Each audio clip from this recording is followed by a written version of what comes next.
Hey guys, my name is Jason with S&J Forest Products, and on today's video, we're at my house. I got 3 or 4 different fruit trees here we're going to prune, as well as the big plum tree over in the side yard.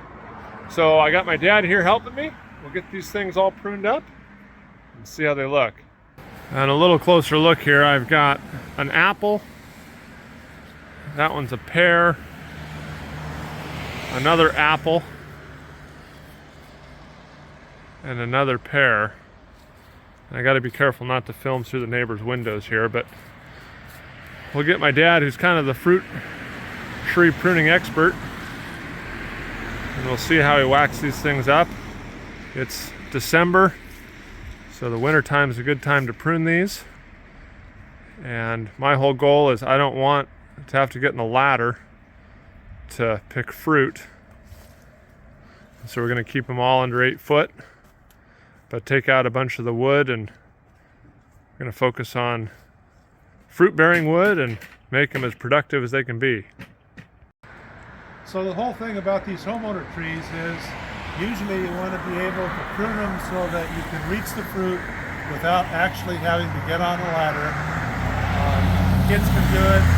You can come out and get a couple apples for breakfast. So we need to look at this tree and decide what we need to take out. This one is probably too thick and heavy for density, and it's going to be growing too tall unless we take some of the leader out. Now there are 2 basic shapes of tree for home growing fruit trees. One is a central leader tree where you've got a trunk and a primary leader. And then there's a modified central leader where you actually cut this off so it doesn't go too tall. In some of the commercial orchards, you let that go for a while, but for a home orchard, you cut it off here so it promotes the growth sideways. The other style of tree is called an open center, or a vase, or a bowl shape. And that would be concentrate on these lower branches down here that on this one have really nice shape already, and cut it here so that it is an open center. And we would take these out because they're growing in toward the middle. So we'll collaborate a little bit on this and look it over, scope it out, decide which way we want to train this tree for production. We're thinking about doing this as an open center tree because these lower branches are already perfectly formed for that, even without training. So the optimal way of doing it is to have these lower branches not directly across from each other like this, but staged up the tree over a foot or even 2. Although this is a dwarf tree, so we'll probably make it within 1 foot.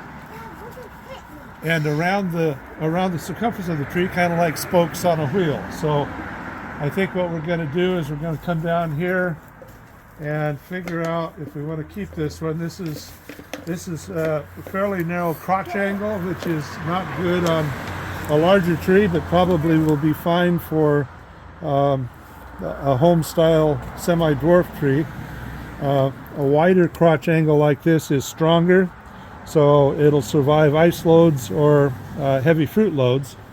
But we'll probably keep too many of these and do half the trimming this year and see what happens with the growth next year, and then we can make our final shape and train it the way we want it to go. Well, we've got some kids helping today, so they're going to learn how to prune these trees. Right here, close to the, yeah, right there, squeeze it tight. That's called a thinning cut. When you cut a branch all the way back to the branch where it comes from, that thins out the whole branch, it's called a thinning cut. Do a thinning cut right there. Yeah. Perfect. Okay, who's next? My turn. Okay, we're going to cut this one right here, same thing. Or natural. Right in there, close. Tip it this way a little bit. There you go, squeeze hard. Harder, harder, right there. Squeeze hard. Ah, you did it. Okay, we'll get that cleaned out. Here's kind of a shot in time. We've taken off a bunch of the little spurs down here. Trying to open up the center a little bit. So we're trying to figure out how long we want this branch to come out. And right now it's just about as long as we want. It's in, you know, the front yard. And so the natural tendency is to go ahead and clip it off, make it shorter. But this is all 1 year wood. And so if you clip it off down here, that's going to promote this bud to grow here, and it's going to grow out here further because this is a vegetative bud and they make shoots. If we trim it back here into the 2 year wood, there are no vegetative buds. And so when you trim it back into 2 year wood, what ends up happening is it stays short, it thickens the branch, and you'll get some lateral branches coming out that are forced when you trim it here. So what we're going to do with this one, this is about the right length, but we're not going to cut it this year. We're going to let it go another year for 1 year wood, and we're going to come back and this will all be 2 year wood, and we can cut anywhere we want down here into the 2 year wood, and that'll stop the growth of that shoot. So it looks like we pretty much got this one finished off for the year. I'm going to do one more little snip there. This is growing now. This is growing out the way we want it. So we've taken that leader all the way off down here. All these branches now are in that vase bowl shape for an open center. We've taken out any ingrowing. We've reduced any of the density issues. We took away some that were pointing down, pointing straight up. We headed this one back to 2nd year wood into fruit buds, so it won't grow any taller, but all these will blossom this spring. We've left these with the terminal bud. They will continue to grow up. If next year we want to shorten them and call this the circumference of our spread, our tree, then we'll cut them back into 2nd year wood. But for now, we're just going to let this 1 year wood retain the apical bud or the terminal bud, and it'll grow up. This will grow out. We headed that one into 1 year wood. And so what's going to happen here, we trimmed it just above a vegetative bud. This is 1 year wood, so we trimmed it here. This bud will produce a shoot next spring, and it will come out and up this way the way we want it. So we pretty much got it taken care of until next year. We'll see how this develops. We may remove some of these. We got 2, 4, 6, and some branches. 4 or 5 is probably good. We'll see how this all develops and check in next year. And do you have any idea about how much fruit a tree this size can produce? I mean, have 5 apples or 25 or 500? I believe all these fruit buds will blossom next year. The amount of fruit you get depends on how many of those set, how many actually produce the start of a little apple. Weather has a factor. Bees and pollination is a factor. I wouldn't be surprised if some of these branches, this one is very strong, lots of vigor, very strong growth, nice big plump fat fruit buds. Most of that tree could fruit next year, and if that happens, we probably want to thin some of that so that you don't overload the tree with trying to produce more fruit than it's actually capable of managing. Right. So 50 apples on this tree is well within reason. Oh, absolutely. Okay, let's do a pear. Okay, this one's a little different. This is a pear tree, and pear trees tend to grow more up than out in compared to apple trees. This is 5 years old, 4 years old. Yeah, 3 or 4. 3 or 4 years old, and it looks like it's had just a moderate amount of pruning, but not a lot of training. So we need to look at this and decide if we want a central leader with branches coming out this way for fruiting, or if we want to try and spread these and make it an open center pear tree. It's a little bit high for an open center, but certainly manageable. And if we make it open center, we're going to have to take this guy out. But before we take that out, we're going to have to spread these and wedge them in place so they grow more out than up. And if we're going to do that, we need to leave this center leader so that we have something to prop against. So we'll figure out how to do that. Okay, we're going to make some slats to spread this tree.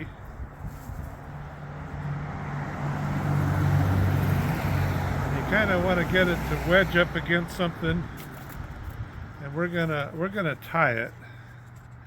So I'm going to make this one about this big.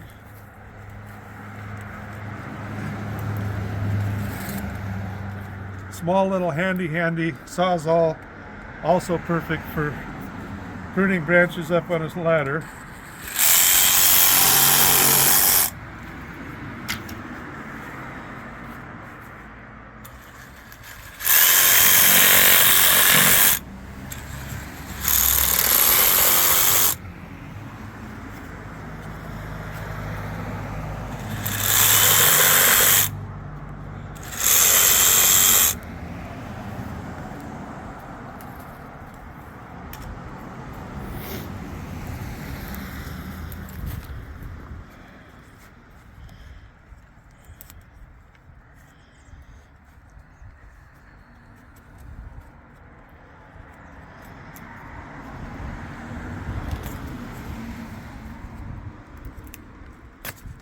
Okay, that's a little long. Let's see how we're doing here. Oops. Whoops! Uh-oh. Disaster. Went too far. Okay, we're just gonna have to pull that off of there. There's no saving that. There's our pruning expert here. What happened? What happened, pruning expert? We just pushed it too far. Yeah. These narrow crotch angles are pretty weak, and I mean that's exactly what happened. I just tried to pry it too far and it popped right off of there. So we will not be quite as aggressive with this one, and we'll... Or do we want to make a central leader well, type of tree? I mean, are we going to try and make a vase tree out of a tree that doesn't want to be a vase? well, you can certainly do that. It's tall enough now that we could head that leader off, and that'll promote some side branching. Well, we're trying to remedy our mistake here, make a silk purse out of a sow's ear. And we've kind of pushed these two apart here with some of these. What do you call these? Oh, I don't know. Just spacers. Spreaders? Yeah, spreaders. Got some here, there. We're trying to make that tree spread out a little bit. Got this little one here staked down in the lawn. And once we get it to open up a little bit in the next year or two, we'll start training the new branches down and out, and we'll get that nice vase shape. Well, and here's a look at all four of them. We did the most on these first two here. These two have so much fruit buds on them, so many fruit buds on them, that we're gonna pretty much leave them till after this season, and then we'll get in here and we'll take out the leaders on that one, take this one down a little bit and get that vase shape going. But I didn't want to prune all this fruit off of these things up here, so we're gonna leave all that. But now we'll go take a look at our big plum tree.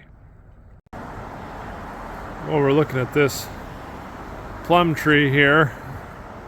Old, neglected plum tree, hasn't been pruned in a long time.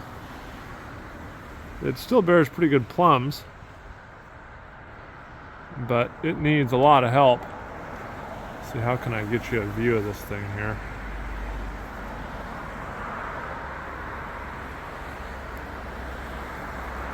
And I want to take off a bunch of height, but I don't want to take off too much because it's kind of our visual barrier with the road. So I'll probably take everything from there and up and then let it fill in.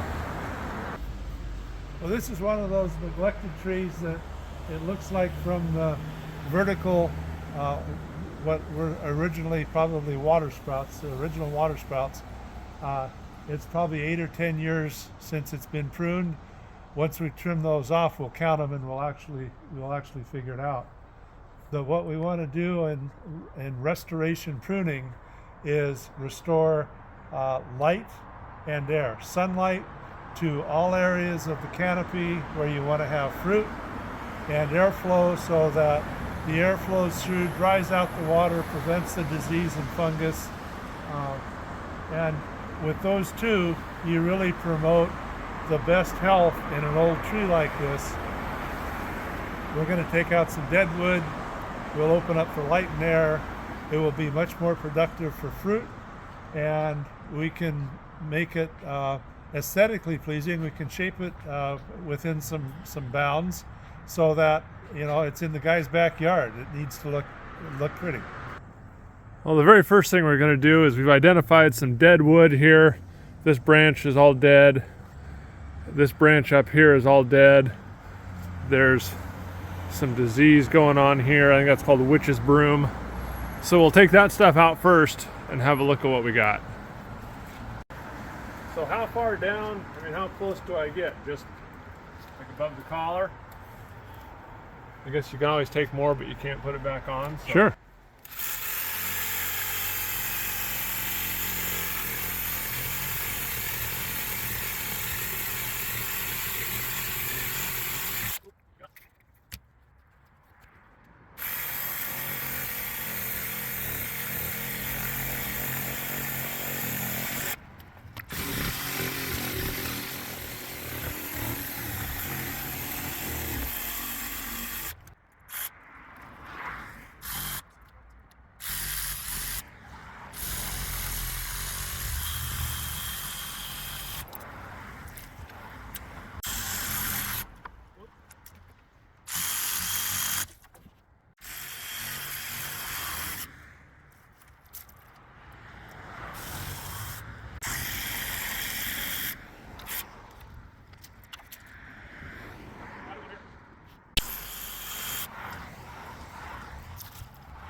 Yep.